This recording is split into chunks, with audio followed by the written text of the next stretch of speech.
నమస్కారం ఘంటారావానికి స్వాగతం. ముందుగా ప్రధాన అంశాలు. అసెంబ్లీని బహిష్కరిస్తామంటే అనర్హత పరిధిలోకి వస్తుంది. రాజ్యాంగాన్ని జగన్ చదివితే ప్రశ్న వేసేవారు కాదన్న యనమల.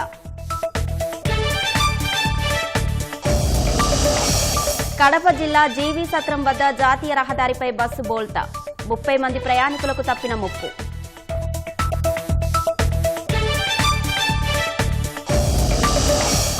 ఛత్తీస్గఢ్లో కబడ్డీ మ్యాచ్ స్టేడియంలో విద్యుదాఘాతం. హైటెన్షన్ విద్యుత్ తీగలు టెంటుపై పడి 3 దుర్మరణం.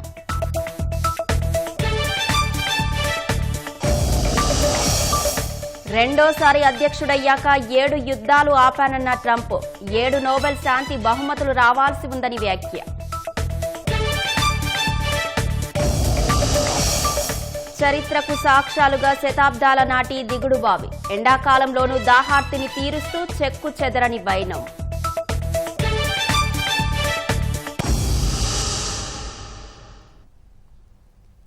జగన్తో పాటు 11 మంది వైసీపీ ఎమ్మెల్యేల అసెంబ్లీ బహిష్కరణ అంశంపై టీడీపీ సీనియర్ నేత యనమల రామకృష్ణుడు స్పందించారు. ఎమ్మెల్యేగా ప్రమాణం చేసి అసెంబ్లీని బహిష్కరిస్తామంటే ముమ్మాటికి అనర్హత పరిధిలోకి వస్తుందని తేల్చి చెప్పారు. రాజ్యాంగాన్ని చదివి ఉంటే జగన్ ఇలాంటి ప్రశ్న వేసి ఉండేవారు కాదని యనమల ఎద్దేవా చేశారు. ఓత్ తీసుకుని వయలేట్ చేయడం అనేటువంటిది అది కూడా రికార్డెడ్గా వయలేషన్. అసెంబ్లీకి రాకుండా రాజ్యాంగం ఇచ్చినటువంటి అవకాశాలను ఉపయోగించుకోకుండా బాయ్కాట్ పర్మనెంట్ గా చేయడం అనేటువంటిది డెఫినెట్ గా డిస్క్వాలిఫికేషన్ కింద వస్తుంది ఆఫ్టర్ కంప్లీషన్ ఆఫ్ 60 days. అదేవిధంగా రెండోది ఆర్టికల్ 194 లో చాలా స్పష్టంగా consecutive absent without permission of the house 60 రోజులుగానే ఉంటే అది డిస్క్వాలిఫికేషన్ కింద వస్తుంది. పర్మనెంట్ బాయ్కాట్ చేస్తారని అనౌన్స్మెంట్ చేశారు. ఆ విధంగా బాయ్కాట్ చేసింది 60 రోజులు పూర్తయితే డెఫినెట్ గా డిస్క్వాలిఫికేషన్ అట్రాక్ట్ అవుతుంది. ఏదైతే డిస్క్వాలిఫికేషన్ 194 కింద అయ్యారో అయిన తర్వాత అసలు దీన్ని పర్మనెంట్ గా రేపు ఎలక్షన్స్ లో పోటీ చేయవచ్చా లేదా అనేటువంటిదే ఇంకా పూర్తిగా ఎగ్జామిన్ చేయవలసినటువంటి అవుతుంది. It has to be decide by the court of law. Jaganmohan Reddy గారు ఏ నిబంధన కింద ఉందని అడగడం అనేటువంటిది చాలా అసందర్భమైన విషయం. ప్రతిష్టాత్మక దాదాసాహెబ్ ఫాల్కే అవార్డు అందుకోనున్న ప్రముఖ మలయాళ నటుడు మోహన్ లాల్ కు ముఖ్యమంత్రి చంద్రబాబు శుభాకాంక్షలు తెలిపారు. మోహన్ లాల్ అద్భుతమైన నటన, దర్శకత్వం, నిర్మాణం విభాగంలో కృషి చేసి భారతీయ సినిమాను సమృద్ధిగా తీర్చిదిద్దారని చంద్రబాబు కొనియాడారు. మోహన్ లాల్ ప్రతిభ తరతరాలకు స్ఫూర్తి అని ప్రశంసించారు. స్వర్ణ నారావారిపల్లి ప్రాజెక్టు మొదటి సంవత్సరంలోనే ప్రతిష్టాత్మక స్కోచ్ గోల్డెన్ అవార్డు అందుకోవడం పట్ల ముఖ్యమంత్రి చంద్రబాబు హర్షం వ్యక్తం చేశారు.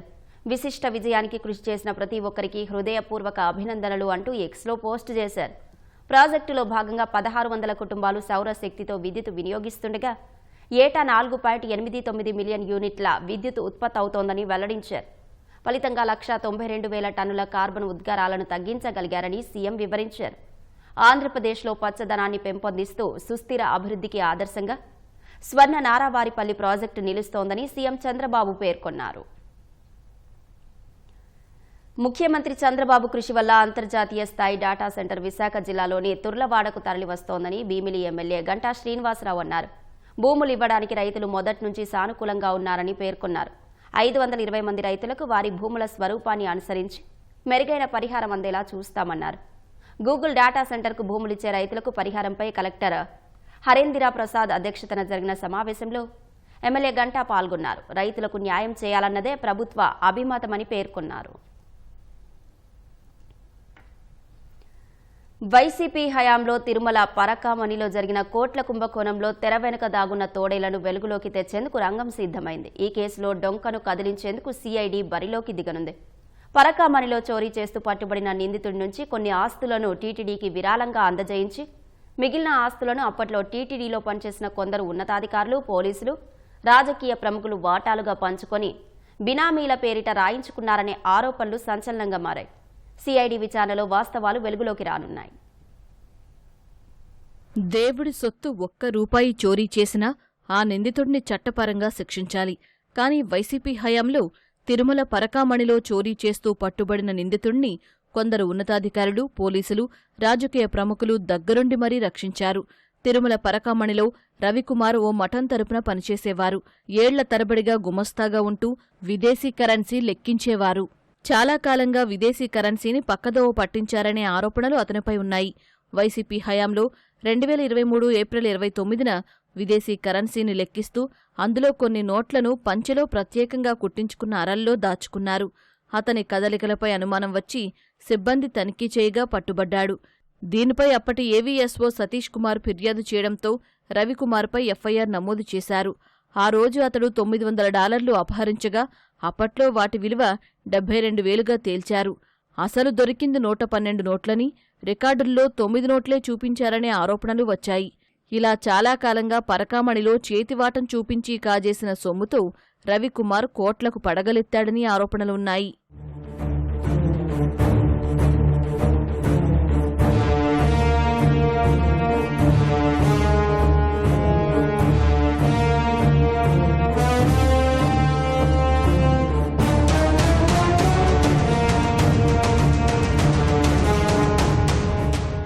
పరకామణిలో చోరీ చేస్తూ దొరికిన రవికుమార్ అతడి భార్య పేరిట ఉన్న ఆస్తుల్లోని కొన్ని టీటీడీకి గిఫ్ట్ డీడ్గా ఇచ్చారు. తిరుపతి రూరల్ పరిధిలో ఆస్తులతో పాటు తమిళనాడులో త్యాగరాజ్ నగర్, నీలంగ రైల్లో ఆస్తులను టీటీడీకి గిఫ్ట్ డీడ్గా రిజిస్ట్రేషన్ చేయించారు. ఇవి కాకుండా నిందితుడు అతని కుటుంబ సభ్యుల పేరిట తిరుపతి, చుట్టుపక్కల ప్రాంతాలు, చెన్నై తదితర చోట్ల ఉన్న కోట్ల విలువైన ఆస్తులను నాడు టీటీడీలో పనిచేసిన కొందరు ఉన్నతాధికారులు, నాయకులు తమ బినామీల పేరిట రాయించుకున్నట్లు ఆరోపణలు ఉన్నాయి. దీంతో నిందితుడిని అరెస్టు చేయకుండానే 2023లో కేసును ఆగమేఘాలపై లోక్ అదాలత్లో పెట్టి రాజీ చేయించినట్లు తెలుస్తోంది. ఈ కేసులో రాజీ కావాలంటూ అప్పట్లో కేసు పెట్టిన ఏవీఎస్ఓ సతీష్ కుమార్పై కొందరు పోలీసులు తీవ్రస్థాయిలో ఒత్తిడి చేశారు. ఇదే విషయాన్ని ఆయన తర్వాత విజిలెన్స్ విచారణలో చెప్పారు. ప్రభుత్వానికి తెలుగుదేశం పార్టీ ముఖ్య నేతలకు అవినీతిని ఆపాదిస్తూ సామాజిక మాధ్యమాల్లో పోస్టులు చేసిన శ్రీ సత్యసాయి జిల్లా కదిరికి చెందిన వైసీపీ కార్యకర్తను పోలీసులు అరెస్టు చేశారు. కదిరికి చెందిన అంజాద్ ఖాన్ ప్రభుత్వానికి చెడ్డ పేరు వచ్చేలా, రాజకీయ పార్టీల మధ్య విభేదాలు సృష్టించేలా సోషల్ మీడియాలో పోస్టు చేశారు. దీన్ని గుర్తించిన పోలీసులు ఉన్నతాధికారుల ఆదేశాల మేరకు కేసు నమోదు చేశారు. అంజాద్ ఖాన్ను అరెస్టు చేసి రిమాండ్కు పంపారు. అతను గతంలోనూ టీడీపీ నేతలను కించపరుస్తూ పోస్టులు పెట్టి అరెస్ట్ అయినట్లు తెలిసింది. వైసీపీ అధికారంలో ఉన్న సమయంలో తప్పుడు రికార్డులు సృష్టించి భూమిని తమ కుటుంబ సభ్యుల పేరిట అక్రమంగా రిజిస్ట్రేషన్ చేసుకున్న కేసులో అరెస్టు చేసి రిమాండ్కు పంపారు. నెల్లూరు జిల్లాలో ధాన్యం రైతుల పరిస్థితి అగమ్య గోచరంగా మారింది. ప్రభుత్వం కొనుగోలు కేంద్రాలు ఏర్పాటు చేయలేదని అన్నదాతలు ఆందోళన చెందుతున్నారు. ధర ఏ రోజుకు ఆ రోజు పడిపోతోందని ఆవేదన వ్యక్తం చేస్తున్నారు. జిల్లాలో 3 లక్షల ఎకరాల్లో వరి సాగు చేశారు. గిట్టుబాటు ధరలు ఉంటాయని ఆశించిన రైతులు 10 రోజులుగా ముమ్మరంగా కోతలు ప్రారంభించారు. రోడ్లపై ధాన్యం ఆరబోసిన కర్షకులకు వర్షాలు కంటి మీద కొనుకు లేకుండా చేస్తున్నాయి. ధాన్యం తడిశాయని, నాణ్యత లేవని ఇలా వేర్వేరు కారణాలు చెప్పి వ్యాపారులు ధరలు తగ్గించేస్తున్నారని రైతులు వాపోతున్నారు. ప్రభుత్వమే తమను ఆదుకోవాలని కోరుతున్నారు.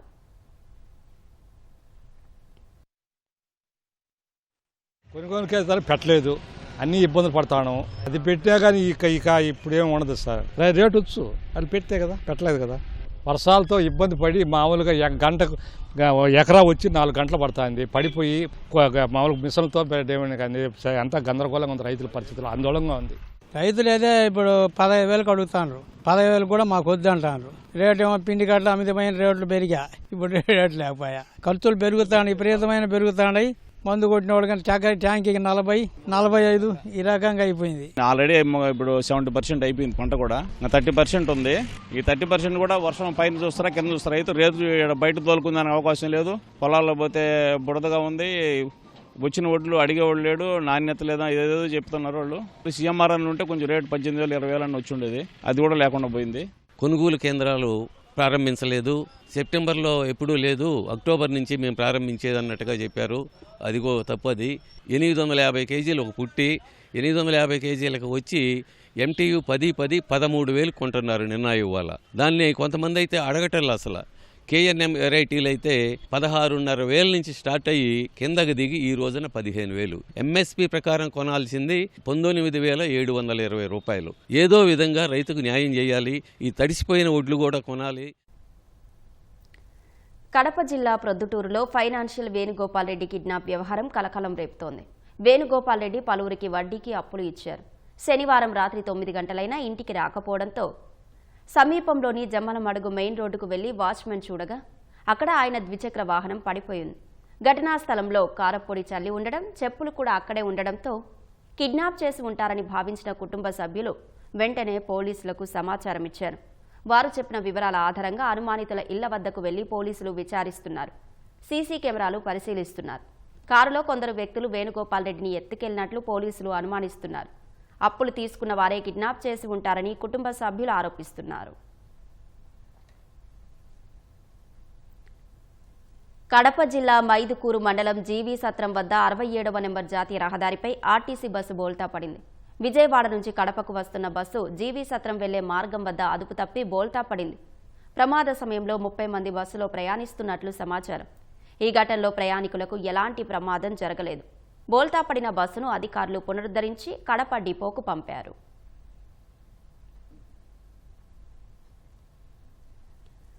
అన్నమయ్య జిల్లా రాజంపేటలో భారీ వర్షాలకు చెయ్యేరు నది ఉధృతంగా ప్రవహిస్తోంది. అక్కడ తాత్కాలికంగా ఏర్పాటు చేసిన ఓబిలి టంగుటూరు రహదారి కొట్టుకుపోయింది. రాకపోకలకు అంతరాయం ఏర్పడడంతో ప్రజలు తీవ్ర ఇబ్బందులు పడుతున్నారు. ఎలాంటి ప్రమాదాలు జరగకుండా పోలీసులు పహారా కాస్తున్నారు. వాహనాలు రాకుండా రోడ్డుకి ఇరువైపులా ముళ్ల కంపలు వేశారు. సోమశిల జలాలతో పెనగలూరు మండలం ఎన్ఆర్పురంలో వరి, రాగి, సజ్జ పంటలకు నష్టం ఏర్పడిందని రైతులు ఆవేదన వ్యక్తం చేస్తున్నారు.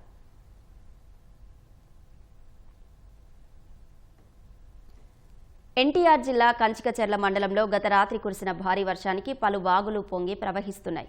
కంచికచెర్ల నుంచి మొగులూరు, చెవిటికల్లు వెళ్లే దారిలో వాగులు ఉధృతంగా ప్రవహిస్తుండటంతో ప్రయాణాలకు ఇబ్బందులు ఏర్పడ్డాయి. వాహనదారులు తీవ్ర అవస్థలు పడుతున్నారు. మండల వ్యాప్తంగా పంటలు నీట మునిగాయి.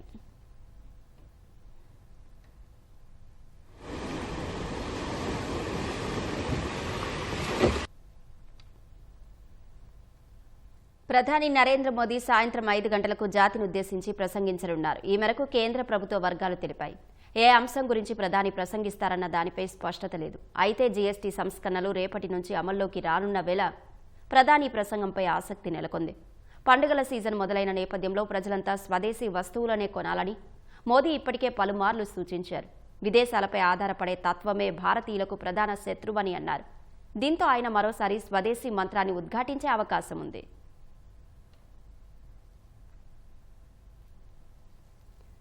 భారత్, అమెరికా మధ్య క్షీణించిన వాణిజ్య సంబంధాల పునరుద్ధరణకు ప్రయత్నాలు జరుగుతున్న క్రమంలో కేంద్ర వాణిజ్య శాఖ మంత్రి పీయూష్ గోయల్ సారథ్యంలోని బృందం అమెరికాలో పర్యటించనుంది. సెప్టెంబర్ 22న ట్రంప్ యంత్రాంగంతో వాణిజ్య చర్చలు జరపనుంది. పరస్పరం ప్రయోజనకరమైన వాణిజ్య ఒప్పందాన్ని త్వరగా ముగించే ఉద్దేశంతో జరపనున్నట్లు కేంద్రం ఓ ప్రకటనలో తెలిపింది. న్యూయార్క్లో జరిగే ఈ చర్చలో పీయూష్ గోయల్తో పాటు కేంద్ర వాణిజ్య మంత్రిత్వ శాఖ ప్రత్యేక కార్యదర్శి రాజేష్ అగర్వాల్, ఇతర అధికారులు పాల్గొంటారు. ఇటీవల భారత్కు వచ్చిన అమెరికా బృందంతో చర్చలు సానుకూలంగా సాగడం, ట్రంప్ యంత్రాంగం H-1B వీసాల దరఖాస్తు రుసుమును $1,00,000 పెంచిన నేపథ్యంలో తాజా పర్యటన ప్రాధాన్యం సంతరించుకుంది. భారత్, అమెరికా మధ్య ద్వైపాక్షిక వాణిజ్య ఒప్పందానికి సంబంధించి గతంలో 5 విడతలుగా చర్చలు జరిగాయి. 6వ విడతకు సిద్ధమవుతున్న సమయంలోనే ట్రంప్ భారీ స్థాయిలో సుంకాలు విధించడంతో చర్చలు నిలిచిపోయాయి. సెప్టెంబర్ 16న అమెరికా వాణిజ్య ప్రతినిధి బ్రెండన్ లించ్ నేతృత్వంలోని బృందం భారత్కు వచ్చి చర్చలు జరిపింది. పరస్పర ప్రయోజనకర రీతిలో ఈ ఒప్పంద చర్చలను ముగించాలని అంగీకరించినట్లు ఇరుపక్షాలు తెలిపాయి. ఈ నేపథ్యంలోనే భారత బృందం అమెరికాలో పర్యటించనుంది.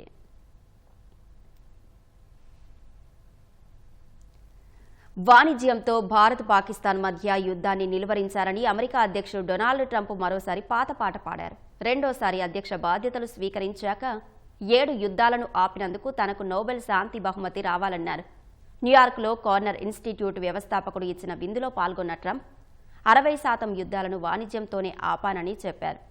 రష్యా, ఉక్రెయిన్ యుద్ధాన్ని ఆపితే నోబెల్ శాంతి బహుమతి వస్తుందని తనకు కొందరు చెప్పారని ట్రంప్ తెలిపారు. ఇప్పటికే 7 యుద్ధాలను ఆపినందుకు తనకు 7 నోబెల్ శాంతి బహుమతులు రావాల్సి ఉందని చెప్పారు. పుతిన్తో మంచి సంబంధాలు ఉండడంతో రష్యా, ఉక్రెయిన్ యుద్ధాన్ని సులభంగా నిలువరించవచ్చని మొదట్లో తాను భావించారని ట్రంప్ తెలిపారు. అయితే అది చాలా సంక్లిష్టంగా ఉందన్నారు.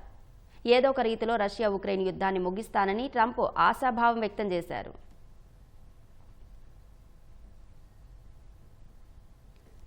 మహారాష్ట్ర ఉప ముఖ్యమంత్రి ఏక్నాథ్ సిందే ఎక్స్ ఖాతా హ్యాక్ గురైంది. పాకిస్తాన్, తుర్కీ జాతీయ జెండాలతో కూడిన వీడియోను సిందే ఖాతాలో హ్యాకర్లు కొన్ని నిమిషాల పాటు లైవ్ స్ట్రీమ్ చేశారు.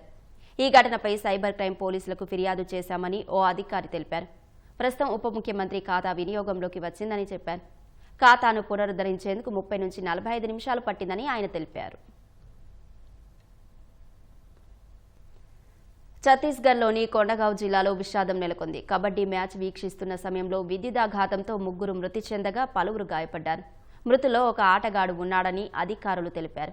పిడుగుపాటుకు హైటెన్షన్ విద్యుత్ తీగలు టెంటుపై పడడంతో ప్రమాదం జరిగిందని పోలీసులు తెలిపారు. ప్రమాదం జరిగిన వెంటనే స్థానికులు 6గురిని ఆసుపత్రికి తరలించగా అప్పటికే 3 మృతి చెందారని వైద్యులు తెలిపారు. క్షతగాత్రుల్లో 2 పరిస్థితి విషమంగా ఉండడంతో మెరుగైన చికిత్స కోసం జిల్లా ఆసుపత్రికి తరలించారు.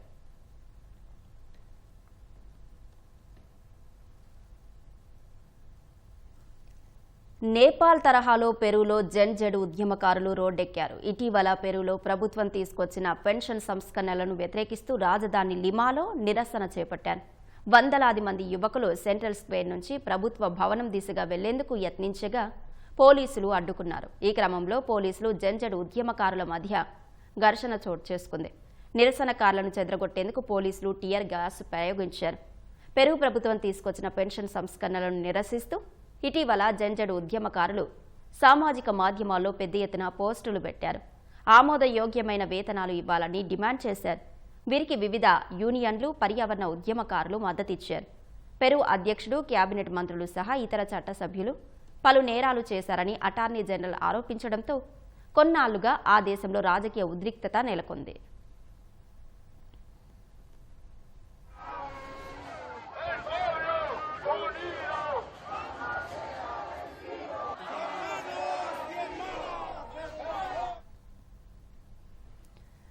అరకులోయ అందాలను ఆకాశం నుంచి వీక్షించే అవకాశాన్ని పర్యాటకులకు కల్పిస్తూ హాట్ ఎయిర్ బెలూన్ అందుబాటులోకి వచ్చింది. అల్లూరి సీతారామరాజు జిల్లా అరకులోయ సమీపంలోని పద్మాపురం ఉద్యానంలో పాడేరు ఐటీడీఏ ఆధ్వర్యంలో హాట్ ఎయిర్ బెలూన్ను అందుబాటులోకి తీసుకొచ్చారు. పాడేరు ఐటీడీఏ పీఓ పూజ హాట్ ఎయిర్ బెలూన్లో విహరించి అద్భుత అనుభూతుల్ని సొంతం చేసుకున్నారు. త్వరలోనే పారామోటరింగ్ సేవల్ని కూడా అందుబాటులోకి తెచ్చేందుకు చర్యలు తీసుకుంటున్నామని పూజ తెలిపారు.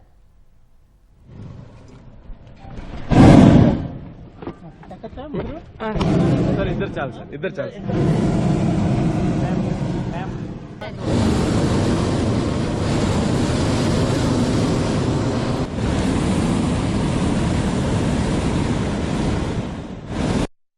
రోజు ఈ మెగా ఫ్లై ఈవెంట్స్ వల్ల hot air balloon first ride experience చేశాను. సో ఇది టెథర్డ్ బెలూన్ సిస్టమ్ కాబట్టి చాలా సేఫ్ గా ఉంది. అండ్ అరకు అందాల గురించి మనకు తెలుసు, చుట్టుపక్కల కొండలు, పచ్చని పొలాలు. సో ఇది ఒక మంచి ఆల్టిట్యూడ్ కి 150-200 మీటర్స్ పైకి తీసుకెళ్లి చుట్టుపక్కల మనకి ఉన్న సీనరీస్ అన్ని కూడా కనబడడం వల్ల చాలా అందంగా ఉంది. మంచి బ్యూటిఫుల్ సీనరీస్ ఉన్నాయి. అండ్ ఇక్కడ స్టాఫ్ అందరూ వెల్ ట్రైన్డ్ ఉన్నారు, మంచి సేఫ్టీ ప్రోటోకాల్ ఫాలో చేస్తున్నారు. అండ్ ప్రైజెస్ కూడా రీజనబుల్ గా ఉన్నాయి. So I wish this is a good venture. And మన పద్మపురం గార్డెన్స్ లో కూడా మంచి ఇన్నోవేటివ్ ఐడియాగా ఉంది. So all the best to the team. I hope this will give good entertainment to the people. అన్ని చోట్ల క్యూఆర్ బేస్డ్ ఫీడ్బ్యాక్ కానీ paper based feedback forms పెడతాము.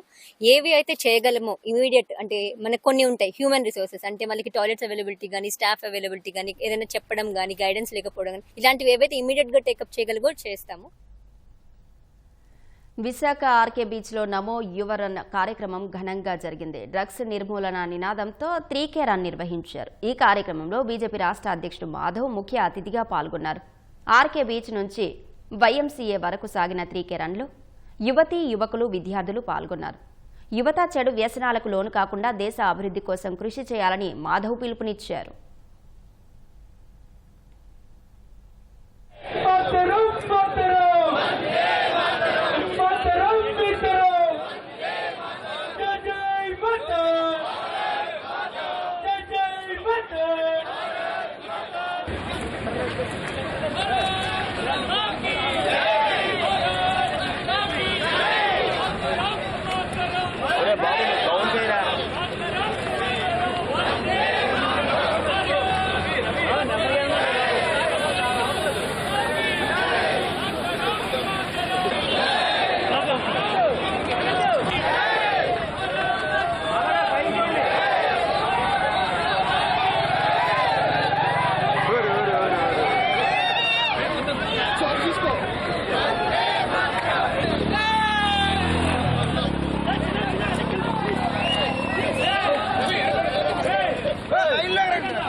శరీర దారుఢ్యాన్ని పెంచుకోవడానికి వ్యాయామం చేయాలి. అందరూ కలిసి నిషాముక్త భారతం కోసం అడుగులు వేయాలి. సే నో టు డ్రగ్స్ అనే పెద్ద క్యాంపెయిన్ ఏదైతుందో ఇవాళ ప్రభుత్వాలు తీసుకొని ముందుకెళ్తుంది. అదేవిధంగా యువతని ముందుకు తీసుకెళ్లే నేపథ్యంలో ఇవాళ భారతీయ జనతా యువ మోర్చా ఆధ్వర్యంలో ఈ యొక్క నషాముక్త భారత నిర్మాణం కోసం ఈ యొక్క యువ రన్ నిర్వహించడం జరిగింది. మనందరం కూడా తప్పనిసరిగా దేశం కోసం ప్రాణాలర్పించిన త్యాగదనులు గుర్తుంచుకొని వాళ్ళ యొక్క ఆశయాల వైపు పరిగెట్టాలి. భారతదేశం ఒక వికసిత భారతాన్ని తయారు చేయడానికి మనందరం ప్రతినబూనాలి. విజయవాడ వేదికగా అక్టోబర్ 2న ప్రతిష్టాత్మకంగా స్వచ్ఛతాన్ రన్ జరగనుంది. స్వచ్ఛతాన్లో పాల్గొని ప్రతిభ చూపిన వారికి 15 లక్షల రూపాయల నగదు బహుమతి ఇవ్వనున్నారు. విజయవాడ ఇందిరాగాంధీ మైదానం నుంచి అంబేద్కర్ విగ్రహం వరకు ప్రమోషన్ రన్ నిర్వహించారు. కార్యక్రమంలో ఎన్టీఆర్ జిల్లా collector Lakshmisha, Swachhandhra corporation chairman Pattabhiram, Amaravati runners వ్యవస్థాపకుడు రమేష్తో పాటు నగర ప్రజలు పాల్గొన్నారు. స్వచ్ఛతాన్లో 21 కిలోమీటర్ల హాఫ్ మారథాన్, 10K, 5K రన్లు నిర్వహిస్తున్నట్లు పట్టాభిరామ్ తెలిపారు. స్వచ్ఛతాన్లో అందరూ పాల్గొనాలని పిలుపునిచ్చారు. ఆధ్వర్యంలో అలాగే విజయవాడ ఇట్స్ స్ఫూర్తితో స్వచ్ఛాంధ్ర స్వర్ణాంధ్ర కార్యక్రమంలో భాగంగా ఆ స్వచ్ఛ మారథాన్ అక్టోబర్ 2 విజయవాడలో ఘనంగా నిర్వహించబోతున్నాము. ప్రతి ఒక్కరూ వచ్చి ఇక్కడ పాల్గొనాలని ఒక మంచి స్ఫూర్తి. మన విజయవాడాన్ని ఈ స్వచ్ఛతా హీ సేవ కార్యక్రమంలో దేశంలోనే నంబర్ 1గా నిలపాలని సందర్భంగా కోరుకుంటూ ప్రతి ఒక్కరికి శుభాకాంక్షలు తెలియజేస్తూ ఉన్నాను. అంతర్జాతీయంగా కూడా రన్నర్స్ దీనిలో భాగస్వాములు కాబోతున్నారు. 15 లక్షల రూపాయలు క్యాష్ ప్రైజ్ కూడా మేము ఇస్తూ ఉన్నాం. కాబట్టి చాలా రోజుల తర్వాత ఈ స్వచ్ఛతాన్ కార్యక్రమం జరగబోతుంది. It is purely to build awareness among the people to reach the goals of Swarnandhra and Swachhandra. First time ఏంటంటే చెప్పాను 15 lakhs worth of cash prices announce చేశారు ఆర్గనైజర్స్. ఇది చాలా అట్రాక్టివ్గా ఉండటం వల్ల దేశంలో ఉన్న అన్ని రాష్ట్రాల నుంచి కూడా రన్నర్స్ అందరూ పార్టిసిపేట్ చేయబోతున్నారు. లాట్ ఆఫ్ ఫన్ అండి ఆ రోజు. ప్లస్ 80+ అందరికీ ఏంటంటే మేము స్టేజ్ మీదకి ఇన్వైట్ చేయాలనుకుంటున్నాం, స్పెషల్గా అప్రిషియేట్ చేయాలనుకుంటున్నాం. విజయవాడ ఉత్సవంలో స్వచ్ఛతాన్ అనేది చాలా మంచి అట్రాక్టివ్ ఈవెంట్గా మిగలబోతుందని అందరికీ నేను గర్వంగా చెప్తామంతా. షర్ట్ వేసుకొని 5,000 మంది విజయవాడలో MG రోడ్లో పరిగెట్టడం ఒక ప్రివిలేజ్ అనమాట. అవకాశం డోంట్ మిస్ దిస్ ఆపర్చునిటీ. ఇప్పుడు వచ్చే యంగ్ జనరేషన్కి హెల్త్ గురించి అవేర్నెస్ ఉండట్లేదు, ఫిట్నెస్ గురించి అవేర్నెస్ ఉండట్లేదు, క్లెన్లీనెస్ గురించి కూడా అవేర్నెస్ ఉండట్లేదు. సో ఏంటంటే ఇలాంటి ప్రోగ్రామ్స్ ద్వారా మనం పిల్లలకి ఒక ఇన్స్పిరేషన్గా ఉండాలి, వాళ్ళకు కూడా దాని యొక్క వాల్యూ తెలియాలి అనేది దీని యొక్క ఉద్దేశం అండి. ప్లస్ ఏంటంటే ప్రపంచవ్యాప్తంగా అమరావతి యొక్క ఇంపార్టెన్స్ అనేది మనం తీసుకురావాల్సిన అవసరం చాలా ఉందండి. సో ప్రతి ఒక్కళ్ళు కూడా పార్టిసిపేట్ చేసి విజయవంతంగా చేయాలని కోరుకుంటున్నామండి. నా వయసు ఇప్పుడు 80 సంవత్సరాలు. 10 సంవత్సరాల నుంచి రన్నింగ్ చేస్తున్నాను, సాయంత్రం యోగా చేస్తాను. మీరందరూ కూడా నాలాగా చేస్తే చాలా హ్యాపీగా ఉంటారు, ఆరోగ్యంగా బతకగలుగుతారు. విజయవాడలో ఫస్ట్ రన్ ఇదే 5,000 మందితో చేసేది. ఈ రన్లో కూడా 21 కిలోమీటర్లు. నాకు 80 సంవత్సరాలు నేను పార్టిసిపేట్ చేస్తున్నాను. 2 గంటల్లో వస్తానని ధీమాగా చెప్తున్నాను ఇప్పటికైనా. దేవాలయాల్లో పూజకు వాడే పూలను తొలగించడం పెద్ద సమస్యగా ఉంటుంది. ఆ పువ్వులను ఎక్కువగా నదులు, నీటి కుంటల్లో వదిలేస్తుంటారు. కానీ ఆధ్యాత్మిక నగరం వారణాసిలోని మహిళలు మాత్రం పూజకు ఉపయోగించిన పూలను ఉపాధిగా చేసుకుంటూ లబ్ధి పొందుతున్నారు. వాటితో అగరబత్తీలు, సౌందర్య ఉత్పత్తులు, వర్మి కంపోస్ట్ వంటివి తయారు చేసి అమ్మి డబ్బులు సంపాదిస్తున్నారు. వారణాసి జిల్లా పింద్రా బ్లాక్కు చెందిన కోమల్ సింగ్ ఒక సంస్థను ఏర్పాటు చేసి గ్రామీణ మహిళలకు ఉపాధి మార్గం చూపించి వారు ఉత్పత్తి చేసే వస్తువులను ఆన్లైన్ వేదికల ద్వారా మార్కెట్లో విక్రయిస్తున్నారు. ఫలితంగా ఆ సంస్థ ద్వారా దాదాపు 200 మంది మహిళలు ఉపాధి పొందుతున్నారు. వారణాసిలోని దాదాపు 70 ఆలయాల నుంచి కోమల్ సింగ్ సంస్థ ప్రతిరోజు 700 కిలోల వాడిన పూలను సేకరిస్తోంది. వాటిని శుభ్రం చేసి ఎండబెట్టాక పొడిగా మార్చి ఉత్పత్తులు తయారు చేస్తారు. తమ ఉత్పత్తులను త్వరలోనే వివిధ నగరాలకు సరఫరా చేస్తామని, 1000 మంది మహిళలకు ఉపాధి కల్పించడమే లక్ష్యమని కోమల్ సింగ్ తెలిపారు.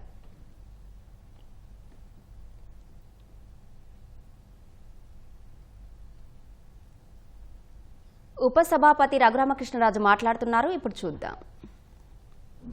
వారు శాసన సభ్యత్వం ఆర్ పార్లమెంటు సభ్యత్వానికి అనర్హులవుతారు అని స్పష్టంగా ఉంది. అది అసెంబ్లీకి under 187 within the brackets 2 rules of procedure and conduct of business in the AP అసెంబ్లీలో ఆ రాజ్యాంగంలోని ఆ 190 వితిన్ ది బ్రాకెట్ 4 అధికరణాన్ని తీసుకొని అసెంబ్లీ రూల్స్లో కూడా చాలా స్పష్టంగా పేర్కొనడం జరిగింది. ఇది కూడా అసెంబ్లీ ఆ రూల్స్ కూడా నెట్లో ఉంటాయి. స్పష్టంగా వైఎస్ఆర్ కాంగ్రెస్ పార్టీ అధ్యక్షుల వారు, వారి సలహాదారులు, ప్రస్తుత శాసనసభ్యులు అందరూ కూడా ఆ రాజ్యాంగంలోని 190(4) rules of procedure and conduct of business of AP assembly under 187(2) ఈ రెండు చూసుకుంటే మరి ఎవరు ఎవరిని తప్పుదోవ పట్టిస్తున్నారు, ఎవరు స్పష్టంగా ప్రజలకి వివరణ ఇస్తున్నారు అనేది అర్థమవుతుంది. ఎందుకంటే ఇది చెప్పటం నా బాధ్యత. ఇకపోతే మరి ప్రతిపక్షానికి ఎంత సమయం ఇస్తారో మరి కొంతమంది ఎమ్మెల్యేలని వెళ్ళి తేల్చుకోమన్నారు. ప్రతిపక్షానికి ఎంత సమయం ఇవ్వాలి అనేది అది ఓన్లీ కొన్ని పర్టిక్యులర్, ఇప్పుడు బడ్జెట్ ఉంది, లేదు గవర్నర్ గారి తీర్మానానికి ధన్యవాదాలు తెలిపేది ఉంది. అలా కొన్ని బిల్స్కి ఆ బిల్లు మీద మాట్లాడేటప్పుడు బిజినెస్ అడ్వైజరీ కమిటీలో ఆ బిల్స్ వచ్చినప్పుడు ఏ పార్టీకి ఎంత సమయం ఇవ్వాలి అంటే ఆ పార్టీల స్ట్రెంగ్త్ని బట్టి ఆ సమయం ఉంటుంది. అది ఓన్లీ సూచన, స్ట్రిక్ట్గా దాన్ని ఫాలో అవ్వాల్సిన అవసరం లేదు.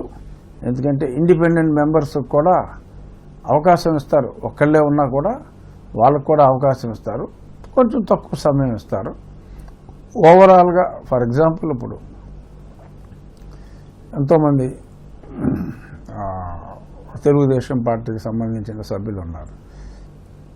వాళ్ళకి 5 నిమిషాలే సమయం ఇస్తాం, 10 నిమిషాలే సమయం ఇస్తాం అంటూ సమంజసం కాదు.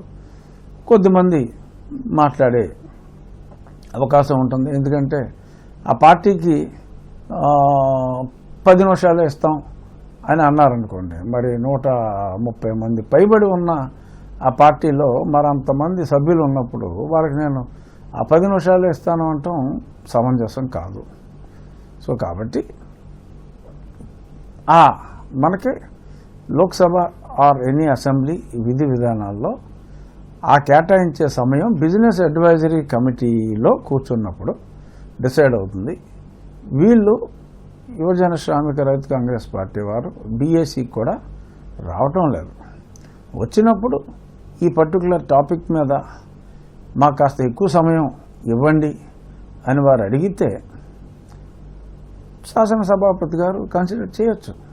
ఆ డిస్క్రిప్షన్ చాలా వరకు ఉంటుంది. బట్ అసెంబ్లీలో శాసనసభ్యులు మాట్లాడేది ఒక బిల్లుల మీదే కాదు.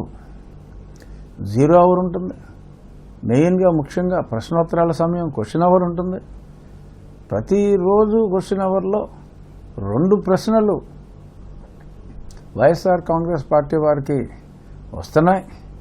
కాకపోతే వారెవరో సభలో ఉండలేదు. ప్రతి ప్రశ్నకి కనీసం 10 నిమిషాల పాటు మినిమం చర్చ జరుగుతుంది. కొన్ని ప్రశ్నలకి ఒక్కొక్కసారి 20 నిమిషాలు కూడా చర్చ జరుగుతుంది. మరి వారి 2 ప్రశ్నలకి వారు ఉంటే మరి చాలా సమయం వారికి ఆటోమేటిక్గా కేటాయించడం జరిగి ఉండేది. అలాగే 0 అవర్లో రెస్ట్రిక్షన్స్ ఏమీ లేవు. కాలింగ్ అటెన్షన్ అని ఒక ఆయుధం ఉంది.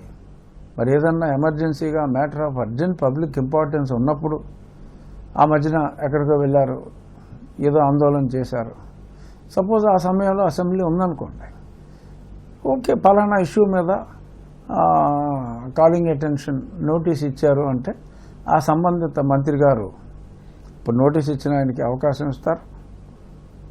ఆ సంబంధిత మంత్రి గారు సమాధానం చెప్తారు. షార్ట్ డిస్కషన్ ఒక అరగంట సేపు దాని మీద కూడా చర్చ జరుగుతుంది. కూటమి ప్రభుత్వ ప్రోత్సాహంతో మల్లవల్లి అభివృద్ధికి వేగంగా అడుగులు పడుతున్నాయి. మల్లవల్లిలో పరిశ్రమలు స్థాపించేందుకు పారిశ్రామికవేత్తలు తరలివస్తున్నారు. 2018లో తమకు భూమి కేటాయింపు జరిగిన ఇండస్ట్రీ స్థాపించాలనుకునే సమయానికి ప్రభుత్వం మారిందని మహిళా పారిశ్రామికవేత్తలు తెలిపారు. గత వైసీపీ ప్రభుత్వ తీరు వల్ల పరిశ్రమ పెట్టకుండానే అనేక ఇబ్బందులు పడ్డామని ఆవేదన వ్యక్తం చేశారు. కూటమి ప్రభుత్వ ప్రోత్సాహంతో పరిశ్రమ పెట్టేందుకు పట్టుదలగా ఉన్నట్లు చెప్పారు. ప్రస్తుతం మల్లవల్లిలో నెలకొంటున్న పారిశ్రామిక సందడిపై మరింత సమాచారం మా ప్రతినిధి శ్రీనివాస్ అందిస్తారు. కూటమి ప్రభుత్వం అధికారంలోకి వచ్చిన తర్వాత కృష్ణా జిల్లాను పారిశ్రామికంగా మరింత ముందుకు తీసుకెళ్లాలన్న ఆలోచనతో కృష్ణా జిల్లా బాపులపాడు మండలం మల్లవల్లిలో ఉన్న పారిశ్రామిక వేడ అభివృద్ధిపై దృష్టి సారించింది. గతంలో అంటే 2014-19 మధ్య సమయంలో ఇక్కడ పారిశ్రామిక వాడ నిర్మాణానికి శ్రీకారం చుట్టింది. గతంలోనే ఇక్కడ పారిశ్రామికవేత్తలు తమ ఉత్పత్తులను ప్రారంభించారు. అయితే లాస్ట్ గవర్నమెంట్ వైసీపీ ప్రభుత్వం అధికారంలోకి వచ్చిన తర్వాత ఈ మల్లవల్లి పారిశ్రామిక వేడను పట్టించుకోకపోవడంతో ఇక్కడ నిర్మాణం చేయాలనుకున్న పారిశ్రామికవేత్తలందరూ కూడా వెనక్కి వెళ్ళిపోయారు. ప్రస్తుతం కూటమి ప్రభుత్వం అధికారంలోకి వచ్చిన తర్వాత వెనక్కి వెళ్ళిపోయిన పారిశ్రామికవేత్తలను తిరిగి రప్పించడంతో పాటు ఇక్కడ మల్లవల్లిలో కొత్తగా పరిశ్రమలు పెట్టేందుకు కూడా చర్యలు చేపట్టింది. గతంలో ఎవరైతే ఇక్కడ పరిశ్రమలు స్థాపించాలనుకున్న వారికి ఇటీవల ఏపీఐసి అధికారులు లాటరీ ద్వారా ఫ్లాట్లు కేటాయించడం జరిగింది. మల్లవల్లిలో ఉన్న పరిస్థితులను తెలుసుకునేందుకు ఇక్కడ స్థలం కేటాయించబడిన పారిశ్రామికవేత్తలు కొంతమంది మనతో ఉన్నారు. వారితో మాట్లాడదాం. చెప్పండి, ఇక్కడ ఎప్పుడు అలాట్ చేశారు మేడం? మీకు ఎంత స్థలం అలాట్ చేశాడు మల్లవల్లి? నా పేరు లలిత అల్లూరి. నేను confederation of women entrepreneurs of India అంటే కోవి ఇండియాకి పాస్ట్ నేషనల్ ప్రెసిడెంట్ని. మాకు 2018లో ల్యాండ్ అలాట్ చేశారండి. ఎకరం 16 లక్షల చొప్పున మేము కట్టినాక మేము మా కోవి తరపు నుంచి ఒక 52 ఇండస్ట్రీస్కి అప్లై చేసాం అనమాట. నా ఇండస్ట్రీకి వస్తే నేను మాది హైదరాబాద్లో ఆఫ్సెట్ ప్రింటింగ్ ప్రెస్ అనమాట. అది 32 years ఓల్డ్ కంపెనీ. మేము చదువుకుంది ఎడ్యుకేషన్ అంతా కూడా ఇక్కడ కాబట్టి ఆ అభిమానంతో ఇక్కడ కూడా ఏదైనా ఇండస్ట్రీ పెట్టాలి అని చెప్పేసి అప్పుడు అప్లై చేసినప్పుడు 2 acres అప్లై చేస్తే నాకు ఇచ్చింది 1500 square meters. నేను పెట్టిన డిపిఆర్లో 66 మెంబర్స్కి ఎంప్లాయ్మెంట్ ఇస్తానని పెట్టాను అనమాట. కానీ ఇప్పుడు ఏంటంటే సమస్య 2018లో ఇచ్చినట్టయితే మాకు అప్పుడే కనుక అంటే ఈ గవర్నమెంట్ అప్పుడే రిజిస్ట్రేషన్ చేసుకుని స్టార్ట్ చేసినట్టయితే బాగుండేది. కానీ ఎలక్షన్స్ తర్వాత చేసుకుందాము అనుకున్నాము. తర్వాత నెక్స్ట్ వచ్చిన గవర్నమెంట్ మమ్మల్ని ముప్పు తిప్పలు పెట్టారండి. 89 lakhs ఇస్తే కానీ ఆ ల్యాండ్ మేము మీకు ఇవ్వము, రిజిస్ట్రేషన్ చేయమనని. మేము లిటరల్లీ 100 times మేము సెక్రటేరియట్ కానీ ఏపీఐసి ఎండీని కానీ 5 MDలు మారారు ఆ పీరియడ్లో. నేను నా టీం కలిసి వెళ్ళి మాట్లాడినప్పుడు చెప్తామంటారు, కన్సిడర్ చేస్తాం ఉమెన్ని అని అంటామే కానీ ఏమీ చేసింది లేదు. లక్కీగా మళ్ళా చంద్రబాబు గారు వచ్చినాక మాకు చాలా అంటే ఫస్ట్ స్టెప్ ఆయన బోల్డ్ స్టెప్ తీసుకొని మాకు మళ్ళీ పాత రేటుకే ఇవ్వటం అనేది వచ్చింది. కానీ ఈ పీరియడ్లో మేము 7 years వాల్యుబుల్ పీరియడ్ పోగొట్టుకున్నాము. అంటే మేమందరం మిడిల్ ఏజ్లో ఉన్నాం. ఇప్పటికి వచ్చేటప్పటికి లోన్స్ తీసుకోవాలన్నా కూడా ఏజ్ కన్సిడర్ చేస్తారు. అదొక డ్రాబ్యాక్ అయింది. కానీ మేము పట్టుదలగా ఉన్నాం. మేమందరం కూడా ఇండస్ట్రీస్ పెట్టాలని చాలా వరకు అన్ని ల్యాండ్స్ అంతా క్లియర్ చేసుకున్నాము, ప్లానింగ్ చేస్తున్నాము. మీకు కూడా ల్యాండ్ అలాట్ చేశారా మేడం? ఏ పరిశ్రమ పెట్టబోతున్నారు? నా పేరు ఝాన్సీ లక్ష్మి అండి. మాది గార్మెంట్స్ యూనిట్ అండి. ఏంటంటే readymade all type of uniforms అనమాట. యూనిఫామ్స్ మ్యానుఫ్యాక్చరింగ్లో దగ్గర మేము 9 years నుంచి మేము చేస్తున్నాము. మాకు ఇలా కోవేకి ఏది బాబు గారి టైంలో అండి చాలా అంటే చాలా కోఆపరేట్ చేశారు. నెక్స్ట్ గవర్నమెంట్ జగన్ గారి గవర్నమెంట్ వచ్చి మమ్మల్ని కరెక్ట్గా ఇండస్ట్రీ స్టార్ట్ చేసే సమయంలో మమ్మల్ని అందరినీ కూడా ఈ రేట్లు పెంచేసి అది ఏంటంటే ముందు అసలు ఫస్ట్ ప్లానింగ్కి వెళ్ళాలంటే ఈఓటీ కావాలన్నారు. ఆ ఈఓటీ తీసుకోవాలన్నా కానీ మీరు పెరిగిన రేట్ ఇస్తే తప్ప ఏది ఆల్రెడీ రిజిస్ట్రేషన్ అయిపోయిన వాళ్ళకి వాళ్ళు చూడండి వాళ్ళు ముప్ప తిప్పలు పెట్టడానికి ఎట్లాంటి దాన్ని కూడా వదిలిపెట్టలేదు. ఇప్పుడు ఈ గవర్నమెంట్ వచ్చిన తర్వాత ఏంటి మేడం పరిస్థితి? ఇప్పుడు ఈ మల్లవల్లిలో పారిశ్రామిక అభివృద్ధికి ప్రభుత్వం తీసుకుంటున్న చర్యలు ఎట్లా ఉన్నాయి? ఎంతమంది రాబోతున్నారు ఈ మల్లవల్లికి? అప్పుడు ఎవరెవరికైతే అలాట్ చేశారో దాదాపుగా 80% వెనక్కి వెళ్ళిపోయారు మా వాళ్ళు. 80% వెనక్కి వెళ్ళిపోయి కూడా తిరిగి మళ్ళీ అందరూ కూడా వెనక్కి వస్తున్నారు. మొత్తం ఇప్పుడు మా గ్రూప్లో ఎవరెవరికైతే అలాట్ చేశారో వాళ్ళందరూ కన్స్ట్రక్షన్ చేయడానికి అంతా కూడా చాలా సిద్ధంగా ఉన్నారు.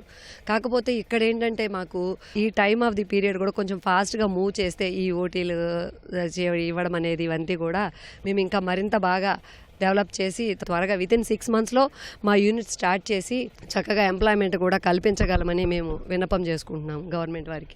గత ప్రభుత్వ తీరు వల్ల వెనక్కి వెళ్ళిపోయిన పారిశ్రామికవేత్తలందరూ కూడా ఇప్పుడు మల్లవల్లికి చేరుకుంటున్నారు. మరొకవైపు రాష్ట్ర ప్రభుత్వం కూడా ఈ మల్లవల్లి పారిశ్రామిక అభివృద్ధి మీద దృష్టి పెట్టిన నేపథ్యంలో కొత్తగా పారిశ్రామికవేత్తలు కూడా ఈ మల్లవల్లి పారిశ్రామిక వేడలో పరిశ్రమలు స్థాపించేందుకు వడివడిగా అడుగులు వేస్తున్న తరుణంలో మల్లవల్లి ముఖచిత్రం అనేది త్వరలో మారబోతుందని కూడా చెప్పుకోవచ్చు. కెమెరామెన్ సోమేష్తో శ్రీనివాస్, ఈటీవీ న్యూస్, మల్లవల్లి, కృష్ణా జిల్లా. ఎన్నో తరాలు మారాయి, శతాబ్దాలు గడిచిపోయాయి. అయినప్పటికీ చెక్కు చెదరకుండా ఇప్పటికీ ఎంతో మంది ప్రజల దాహార్తిని ఆ బావి తీరుస్తోంది. గత చరిత్రకు సాక్ష్యంగా నిలుస్తోంది. ప్రకాశం జిల్లాలో ఉన్న ఆ అద్భుతమైన పురాతన మెట్ల దిగుడు బావిని మనము చూద్దాం రండి.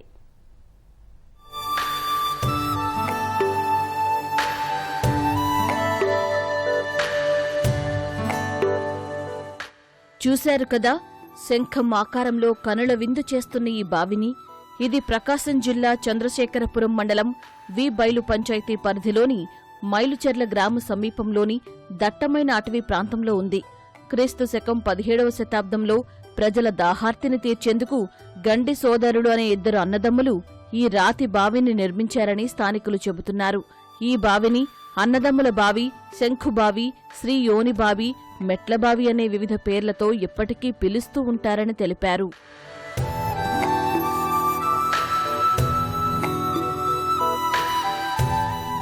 క్రీస్తు శకం 1675 సంవత్సరంలో భైరవకోన గుహ ఆలయాల్లో నివసించే ఓ సాధువు ప్రజల దాహపు కేకలను గమనించి పరిష్కరించేందుకు మైలుచెర్ల గ్రామ సమీపంలో నీటి ఊట ఉన్న ప్రాంతాన్ని గుర్తించినట్లు చెబుతారు. ఆపై తన శిష్యులైన గండి సోదరులుగా పేరొందిన పశువుల పెంపకపుదారులకు బావి నిర్మించమని సాధువు చెప్పినట్లు ప్రచారంలో ఉంది. ఆయన ఆదేశాలతో గండి సోదరులు అపురూపమైన ఆకృతితో, ఎక్కడా మట్టిని వాడకుండా అద్భుతమైన నైపుణ్యంతో పెద్ద పెద్ద బండరాళ్లను పేర్చుతూ బావిని నిర్మించినట్లు స్థానికులు చెబుతున్నారు. అప్పట్లో ఎంతోమంది ప్రజల దాహార్తిని తీర్చుతూ నీటి కొరత లేకుండా చేశారని, అప్పట్నుంచి ఇప్పటి వరకు శంకుబావి నీటిని తాగునీటి అవసరాలకు ఉపయోగిస్తున్నట్లు తెలిపారు. చుట్టుపక్కల గ్రామాల్లో ప్రజలు మోకాళ్ల నొప్పులు వంటి వ్యాధులతో ఇబ్బందులు పడుతున్నప్పటికీ తమ గ్రామ ప్రజలకు ఇప్పటికీ ఎలాంటి అనారోగ్య పరిస్థితులు తలెత్తలేదని మైలుచెర్ల గ్రామస్తులు చెబుతున్నారు. దాదాపు 450-500 సంవత్సరాలు అవుతుంది. మా పూర్వం పెద్దలు వచ్చిన బావి. పూర్వం గండోళ్ళని అన్నదమ్ములు, వాళ్ళు మునులతో సమానమైన వాళ్ళు. అలాంటి వాళ్ళు అన్నదమ్ములు ఇద్దరు. తాగటానికి మాత్రం ఇవే వాడుతుంటారు, వాటర్ వాడుతుంటాం. కాలం అప్పుడప్పుడు ఎండిపోతుంది కానీ లేకపోతే వాటర్ నీళ్ళు ఎప్పుడు ఉంటాయి. తాగడానికి చాలా బాగుంటాయి. ఇదే వాటర్ వాడుతుంటాము. ఒక రోజు స్నానం చేసిన 2 రోజులు మట్టి అంటారు, అలా ఉంటాయి వాటర్. సమాన మినరల్ వాటర్ కాదు, బాగుంటాయి. ఊర్లోకి కిలోమీటర్ ఉంటది. ఊర్లో మామూలు వాడుకు మోటార్, బోర్ వాటర్ అవి వాడుతుంటాం. బెంగళూరు, చెన్నై వాళ్ళు వచ్చేసి ఇక్కడ సీరియల్లు, సినిమాలు అవి కూడా తీసుకుని పోతుంటాం. పర్యాటక కేంద్రంగా చేస్తే బాగుంటుంది. బావిలో నీళ్లు మంచిగా ఉంటాయి. మా ఊర్లో అందరు ఇవే నీళ్లు తాగుతుంటారు. మాకైతే ఇలా ఎలాంటి అనాగ్రహం ఉండదు. చాలా మంది వస్తుంటారు చూడడానికి. శివలింగ ఆహారంలో ఉంటుందని ఓన్లీ రాయితో కట్టారు. చాలా బాగుంటుంది, కొత్తగా వింతగా ఉంటుంది. శివలింగ ఆహారంలో రాళ్లతో కట్టారు, బాగుంటుంది అని అందరు చూడడానికి వస్తారు చాలా మంది. చూసిపోయినారు, సినిమాలు తీసుకున్నారు. అందరు కూడా వచ్చి బాగానే చూసి పొంగళ్ళు కూడా పెట్టుకొని పోయిన వాళ్ళు ఉంటారు. అన్నిటికి రోడ్డు మార్గము, పిల్లలకు స్కూలు, గట్ట నీటి వర్షము, ఒక కరెంటు, బోర్లు, ఏ ఆహారం లేదు. మేము బతకనికి కూడా లేదు. బావి దెబ్బతిరకుండా కాపాడుకుంటూ వస్తున్నామని మైలుచెర్ల వాసులు తెలిపారు.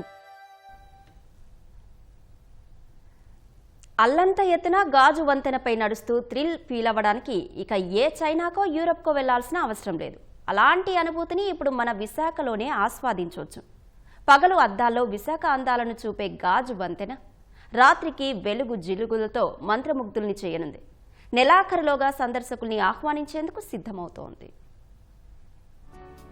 విశాఖ పర్యాటకానికి మణిమకుటంలా కైలాసగిరిపై గాజు వంతెనను విశాఖ మహానగర పాలక సంస్థ సిద్ధం చేసింది.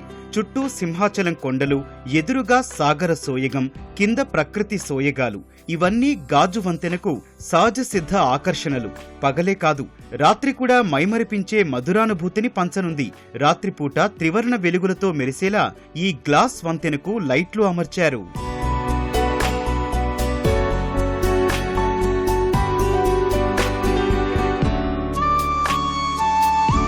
జీవీఎంసీ ఆధ్వర్యంలో కైలాసగిరిపై 55 మీటర్ల పొడవున నిర్మించిన గాజు వంతెన నిర్మాణం పూర్తయింది. మహీంద్రా సంస్థ అధినేత ఆనంద్ మహీంద్రా మనస్సును సైతం ఈ గాజు వంతెన దోచుకుంది. సముద్ర మట్టానికి 750 మీటర్ల ఎత్తున నిర్మించిన ఈ వంతెన దేశంలోనే పొడవైన గ్లాస్ బ్రిడ్జి. సుమారు 7 కోట్ల రూపాయలతో దీన్ని నిర్మించారు. 40 నుంచి 50 మంది ఒకేసారి నిలబడినా తట్టుకునేలా బలమైన బుల్లెట్ ప్రూఫ్ గ్లాస్ తరహా సామర్థ్యం దీని సొంతం. అన్ని రక్షణ చర్యలతో ఈ నెల 23న ఈ గాజు వంతెనను ప్రారంభించే అవకాశం ఉంది.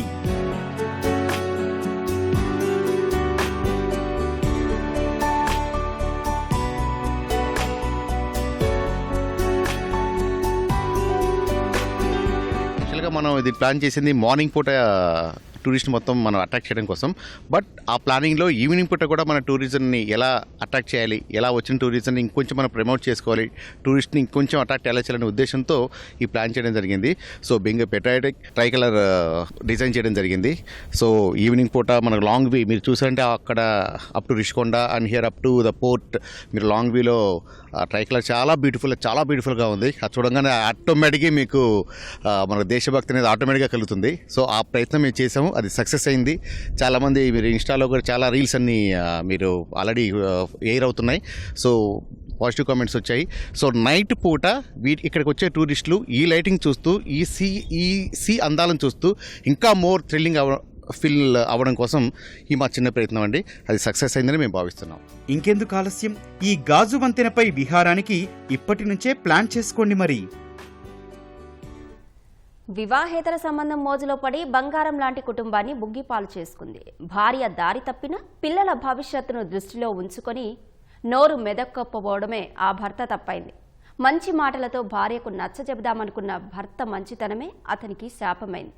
ప్రియుడితో సంబంధం గురించి తెలిసినా చూసి చూడనట్లు వదిలేసినా ఆ కర్కోటకురాలు మాత్రం వదిలిపెట్టలేదు. ఎప్పటికైనా తమ బంధానికి అడ్డు వస్తాడని భావించి ప్రియుడితో కలిసి భర్తను కిరాతకంగా చంపించింది. తండ్రి చనిపోయి తల్లి జైలు పాలై 2 చిన్నారులు అనాథలుగా మిగిలిపోయారు.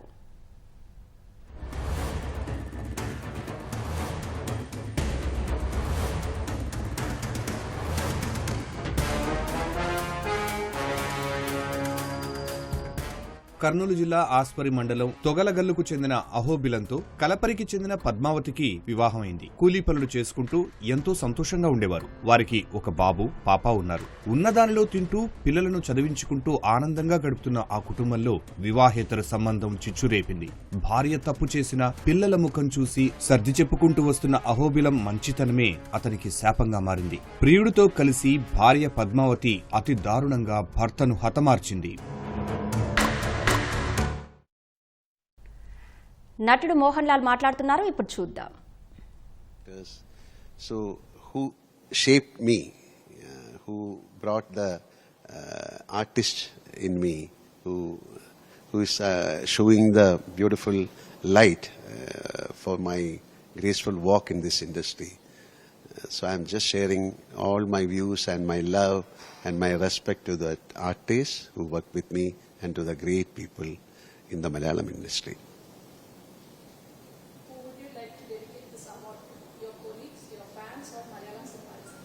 I already told my family, my family, cinema is my family, so I am giving this entire credit to my family, my cinema family. Thank you.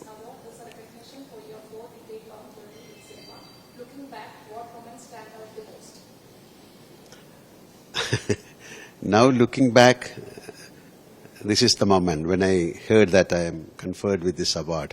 That was the greatest moment in my life. Because looking back means, normally I don't do, but if you ask me, the best moment in my life is when I heard that I conferred with this wonderful award. Thank you. This is fine.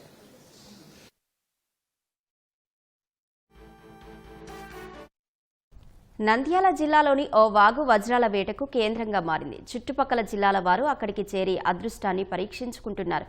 దొరికిన వారు సొమ్ము చేసుకుని వెళ్లిపోతుండగా దొరకని వారు మరింత పట్టుదలగా శ్రమిస్తున్నారు. ఆ వజ్రాల వేట విశేషాలేమిటో తెలుసుకుందాం రండి.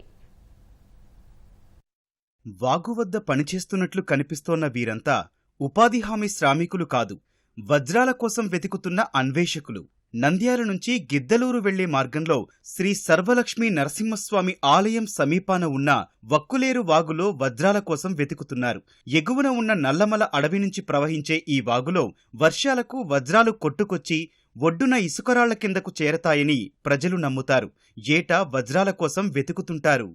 తెలంగాణ నుంచి వచ్చింది, వజ్రాలు వెతుకుతున్నారని తెలిసి మేము కూడా చూద్దామని వచ్చాము. ఇక్కడికి బాగానే ఉంది, చాలా మంది జనాలు వచ్చారు. రాత్రి వర్షం పడ్డది, ఇక్కడ వజ్రాలు బాగా వస్తాయని తెలిసి అందరు చాలా మంది వేరే వేరే ఊర్ల నుంచి కూడా వచ్చారు ఇక్కడికి. మేము దేవుడి కార్యక్రమం వచ్చామండి. వచ్చి ఇలా జనాందరం చూసి మేము కూడా మాకు కూడా దొరికిద్దామని వచ్చేసాం. వెతుకుతున్నాం, దొరకాల. ఎవరికైనా దొరికిస్తే మంచిదే. ఈసారి అధిక వర్షాలకు వాగు ఉధృతంగా ప్రవహించడంతో వజ్రాలు ఎక్కువగా కొట్టుకొచ్చాయని ప్రజలు అంచనా వేస్తున్నారు. నంద్యాల, ప్రకాశం, గుంటూరు జిల్లాలతో పాటు సుదూర ప్రాంతాల నుంచి పెద్ద సంఖ్యలో వచ్చి మరీ వజ్రాల వేట కొనసాగిస్తున్నారు. కొందరు సొంత వాహనాల్లో వస్తుంటే ఆర్టీసీ బస్సు ప్రయాణం ఉచితం కావడంతో మహిళలు పెద్ద సంఖ్యలో ఇక్కడికి చేరుకుంటున్నారు. వజ్రాలు దొరికిన వారు దొరికినట్లుగానే వ్యాపారులకు విక్రయించి వెళ్లిపోతుండగా దొరకని వారు ఇంకా అదృష్టాన్ని పరీక్షించుకుంటున్నారు. దొరుకుతుండే, దొరకలేదు, దొరికిన వాళ్ళు తీసుకొని పోతుండ్రు. అక్కడ ఆయన మొన్న దొరికింది, 4 లక్షలు ఎంత అమ్మినాడు అన్నాడు. ఒక ఆయన అక్కడ పెద్దమ్మ గుడికి వెళ్ళి ఒక ఆయన దొరికింది. ఆయన 5,80,000 ఆయన రోజు 4 3 దొరుకుతుంటాయి. దొరుకుతాయి, అదే నీళ్ళతో తీర్చంటే దొరుకుతాయి సార్. రోజు 2 3 దొరుకుతాయి. మా బిడ్డ దొరికినాయి. ఎంత శ్రమించినా వజ్రం దొరకలేదని నిరాశతో వెళ్లిపోయేవారు కొందరైతే ఉత్సాహంగా వాగు వద్దకు చేరి అన్వేషిస్తున్నవారు మరికొందరు. వాగులు వంకలు ఉంటే నీటి వనరులు సమృద్ధిగా ఉండి రైతులు సంతోషంగా ఉంటారు. కానీ ఉమ్మడి గుంటూరు జిల్లాలో నల్లమడ వాగు మాత్రం ఆ ప్రాంత రైతుల దుఃఖదాయినిగా మారింది. వరదలు వచ్చిన ప్రతిసారి వాగు పంటల్ని ముంచెత్తుతోంది. దశాబ్దాల సమస్య పరిష్కారానికి రైతులు చేస్తున్న పోరాటంపై కూటమి ప్రభుత్వం స్పందించింది. వాగు విస్తరణకు ప్రణాళికలు సిద్ధం చేసింది.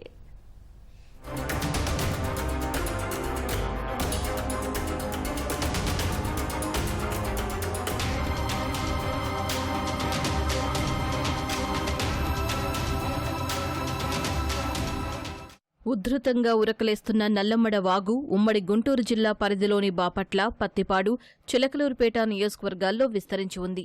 వర్షాకాలంలో ఈ వాగు పొంగి పంటలను ముంచెత్తుతోంది. 1977లో అయితే రైతులు తీవ్రంగా నష్టపోయారు. అప్పుడు నల్లమ్మడ రైతు సంఘం ఏర్పాటు చేసిన కొల్లా వెంకయ్య వాగు విస్తరణ కోసం రైతులతో కలిసి ఉద్యమించారు. 1979లో కట్టలు కొంతమేర బలోపేతం చేశారు. ఆ తర్వాత వచ్చిన భారీ వరదలకు కట్ట సామర్థ్యం సరిపోలేదు. ఎప్పటికప్పుడు కట్టకు గండ్లు పడి పొలాలపై వరద నీరు ప్రవహిస్తోంది. ఏటా వాగు ఉధృతికి పంటలు కొట్టుకుపోతున్నాయి. దాదాపు 1,05,000 ఎకరాలు దీనివల్ల ప్రభావితమవుతున్నాయి. అలాగే లోతట్టు ప్రాంతాల్లోని ఇళ్లను వాగు ముంచెత్తుతోంది. రైతుల వెతలు తీర్చేందుకు ప్రభుత్వం వాగు విస్తరణకు ముందుకొచ్చింది. ప్రధానమైన డిమాండ్ ఏంటంటే నిపుణుల కమిటీ సూచనలు అనుసరించి వాగుని 500 సీ వాల్యూకి పెంచడం, వాగు వంపుల్ని తొలగించి స్ట్రైట్ కట్గా చేయడం, పొలాల్లో మురుగుపోయే విధంగా ఇన్లెట్లు నిర్మించడం, డెల్టాలోని మైనర్ మేజర్ డ్రైన్లను అభివృద్ధి చేయడం, కొమ్మూరు కాలువలకు ఇదివరకు ఉన్న ఇన్లెట్లు అవుట్లెట్లు పునరుద్ధరించి ఎగువ వరద నీటిని తూర్పుకు ప్రవహించేట్లు చేయడం, నల్లమడ సముద్రం కలిసే చోట కంటిన్యూస్గా డ్రెడ్జింగ్ చేస్తూ నీటి ప్రవాహానికి ఆటంకం లేకుండా చేయడం, ఇవి ప్రస్తుతం ప్రధానమైన డిమాండ్లు. 24లో కూడా వరదొచ్చి ఆ మా ఊరు రైతులు కానీ చెరుకూరు, కొండపాటూరు ఈ గ్రామాలందరూ పంటలు నాశనమైన విషయం తెలిసిందే. మరి ప్రభుత్వం ఇప్పుడు కూడా కళ్ళు తెరిచి దానికి ఇప్పుడు ఎస్టిమేషన్ ప్రకారం 370 కోట్లు కావాలని చెప్తున్నారు. ఆ భూమి తీసుకొని ఆ వాగును 500 సీ వాల్యూ చేయగలిగితేనే ఈ ప్రాంతం శాశ్వతంగా వరద నివారణ ముప్పు జరుగుద్దని ఇది తెలియజేస్తున్నాము. పెదనందిపాడు, కొండపాటూరు, గార్లపాడు, అప్పాపురం, రేటూరు, జమ్ములపాలెం, జిల్లెళ్లమూడి, మూలపాలెం, హైదర్పేట ప్రతిసారి ముంపునకు గురవుతున్నాయి. వాగు విస్తరణ పనులు చేపడితే ఈ గ్రామాలతో పాటు పాక్షికంగా ఇబ్బంది పడే ఊర్లకు ముప్పు తప్పనుంది. 2017లోని తెలుగుదేశం ప్రభుత్వం నల్లమడ వాగు విస్తరణకు 180.60 కోట్లు మంజూరు చేసింది. భూసేకరణకు 180 కోట్లు, ఇతర ఖర్చులకు 60 లక్షలు కేటాయించినా వివిధ కారణాలతో పనులు ప్రారంభం కాలేదు. వైసీపీ 5 ఏళ్ల పాలనలో అసలు పట్టించుకోలేదు. ఇప్పుడు కూటమి ప్రభుత్వం పాత అంచనాలు మార్చి 310 కోట్లతో ప్రతిపాదనలు సిద్ధం చేసింది. కేవలం ప్రతిపాదనలతో సరిపెట్టకుండా నిధులు త్వరగా మంజూరు చేసి పనులు చేపట్టాలని రైతు సంఘం నాయకులు కోరుతున్నారు. రేపు వరదలు వస్తే నష్టపరిహారం అంటే తూతు మంత్రంగా ఏదో చేస్తారు. ప్రజలకు ఏంటి ఉపయోగపడేది? దానివల్ల ఉపయోగం లేదు కదా. దానికంటే కూడా ముందుగానే మేము నల్లబడి వాగుని బాగు చేయమని కోరుతున్నాము. 2016లో కాకుమాను బహిరంగ సభలో ఆనాటి ముఖ్యమంత్రి చంద్రబాబు నాయుడు గారు శాశ్వత నివారణకు నిధులు ఇస్తామని చెప్పి అనౌన్స్ చేశారు. అయితే 2000 అడిగేది ఏంటంటే వెంటనే శాశ్వత నివారణకు బడ్జెట్ అలొకేషన్ చేయండి, వెంటనే అది బాగు చేయాలని ఒకటి. వైసీపీ 5 ఏళ్ల పాలనలో ఆ పార్టీ నాయకులు వాగు కట్టను చాలా చోట్ల తవ్వి మట్టిని అక్రమంగా తరలించారన్న రైతులు దీనివల్ల కట్టలు బలహీనపడ్డాయన్నారు. త్వరగా విస్తరణ పనులు చేపడితే తమ సమస్యకు శాశ్వత పరిష్కారం దొరుకుతుందని రైతులు అంటున్నారు.